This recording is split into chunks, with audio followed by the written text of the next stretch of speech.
There is a room at Green Mesa Psychiatric Hospital in Los Alamos, New Mexico, called the Serenity Room. Attendants deliver medicine in soft whispers, waking dozing patients only when they must. Some patients read, some mutter, some simply sit by the huge bay window that faces the chunky orange cliffs of the Pajarito Plateau. The Serenity Room is a place set outside of the day-to-day, where the driving white noise the world makes as it turns can't be heard, where the sick can live out the remainder of their troubled lives undisturbed. Then I walk in. I do my job alone. Nobody can see me or hear me or touch me, but over the past 6 years that I've walked the soul map, snipping frayed threads and sending the dead through the veil and on their way, I've noticed that some people do seem to sense me. For instance, babies don't much like it when I'm near. They start fussing pretty bad. Everyone in the living world can pass right through me, but once a blind guy in Rome walked around me. I stood there, blinking like a sheep while he went on his way. A deaf woman at a call I answered in Reno, Nevada, pricked her ear my way when I was talking to myself. I swear that sometimes the very old can track me with their milky eyes, although I'm not sure they know what they're looking at. Stuff like that.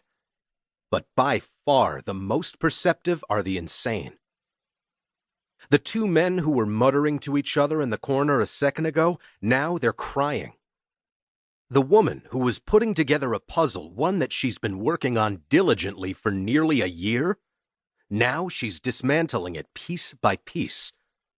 The young man who's been reading the same book over and over again for months, now he's ripping the pages out and letting them flutter to the floor. It's because of me. Because of what I am. I make them uncomfortable when I'm nearby. They're already half in and half out of the world they live in.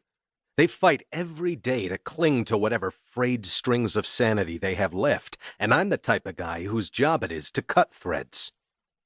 The staff can't figure out why this happens every so often, and they never will. They can only curse under their breaths and scamper around, trying to keep these delicate people from falling apart like dried flowers in a sudden wind. One of these dried flowers, perhaps the most delicate of all, is my mother. You heard that right. Death has a mom.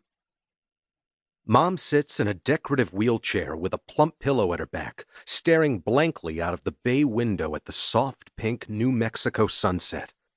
When she left us, not long after Anna died, she cut her long black hair short and spiky. It's grown out again now, down past her shoulders, and it's white as snow.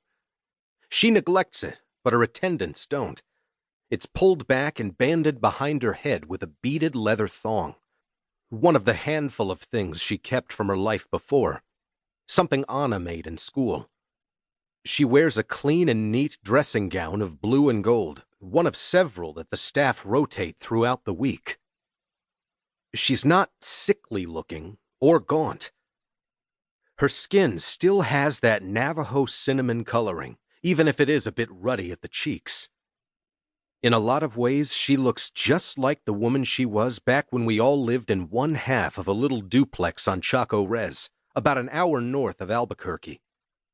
The same woman who bundled Anna and me up for the walk to school, who packed our lunches and washed our clothes, who helped Gam cook dinner and kept Dad's drinking at bay, who tanned my hide when I chipped a tooth racing around the campers out at the arroyo at dusk, Joey and I weaving in and out, slapping the corrugated metal of each with the flat of our hands and tearing off before we got something chucked at us, laughing like hell. Our 21st century dirt-poor version of Counting Coup. On the outside, she looks just like she did back then, just older. Inside, she's a mess. Many of the patients around her fuss and fidget and mule as I walk toward her. She takes no notice. It just stares forward until her eyes water and she's forced to blink.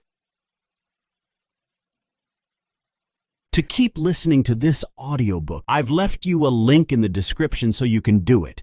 at no cost thanks to Audible's 30-day free trial.